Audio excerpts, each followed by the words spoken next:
Salut à tous, c'est François Rousseau. Si vous êtes passionné par les voitures, vous êtes au bon endroit. Continuez à regarder, on va entrer dans le vif du sujet. Dans certaines voitures neuves, à la place du levier habituel, on peut voir des palettes, à l'aide desquelles s'effectue le changement de vitesse. Il s'agit de petites poignées situées sous le volant. Cette innovation se retrouve le plus souvent dans les voitures de sport à grande vitesse. Le pionnier de la modernisation de ce système a été Ferrari. Les palettes placées sous le volant offraient un avantage au conducteur, qui n'avait pas à détourner le regard du volant pour changer de vitesse. Fonctionnement des palettes. Les palettes sont conçues pour une boîte de vitesse électronique, elles peuvent donc être placées où vous le souhaitez, mais les constructeurs les placent par défaut sous le volant, estimant qu'il s'agit de l'emplacement optimal. Lorsque vous tirez sur la poignée, l'électronique envoie un signal à la bobine d'inductance de la transmission et la vitesse change. C'est le système utilisé dans les voitures à deux embrayages. Vous pouvez renoncer aux palettes, si cela ne vous convient pas, et utiliser les systèmes automatiques habituels. La voiture les éteint d'elle-même lorsqu'elles ne sont pas utilisées pendant une longue période. Comment utiliser les palettes? De nombreux conducteurs qui ont changé de voiture pour une version plus moderne ne savent pas comment utiliser correctement les palettes,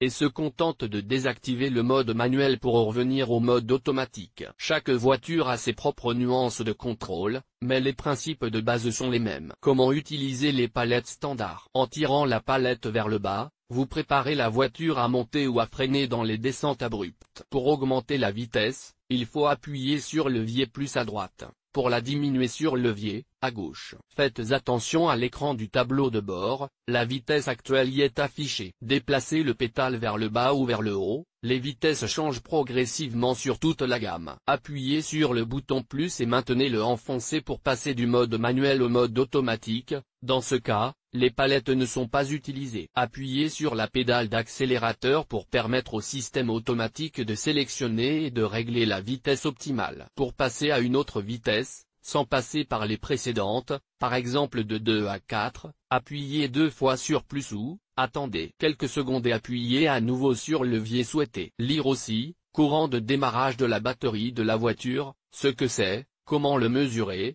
de quoi il dépend à partir de la deuxième vitesse. Vous pouvez sélectionner n'importe quelle vitesse sans toucher à l'embrayage, mais uniquement en appuyant sur les palettes. Celles-ci peuvent ne pas répondre dans plusieurs cas. Vous tenez le volant, vous utilisez deux palettes à la fois avec des pressions aléatoires, et la vitesse ne passe pas à la vitesse programmée. Vous essayez de réduire, augmenter, la vitesse avant que le moteur n'atteigne le seuil souhaité. Vous tenez un levier et appuyez sur l'autre levier en même temps. Défaillance du système, dans ce cas, la lettre correspondante apparaît sur l'écran du tableau de bord, selon le modèle de la voiture, et la voiture revient à la transmission automatique, boîte de vitesse automatique. D'une manière générale, on sait maintenant à quoi servent les palettes et comment les utiliser. Mais chaque marque de voiture a ses propres particularités, qu'il vaut la peine d'apprendre avant de prendre le volant et de parcourir une longue distance. Les avantages de la commande par pédale peuvent être attribués à la commodité et à la sécurité, ainsi qu'à la facilité de changer de vitesse. Les voitures équipées d'un tel système sont facilement maîtrisées par les conducteurs novices. Quant aux inconvénients, le principal est le prix. Les conducteurs expérimentés n'apprécient pas non plus qu'un robot logiciel fasse tout à leur place. Les pédales ne créent qu'une illusion de contrôle indépendant,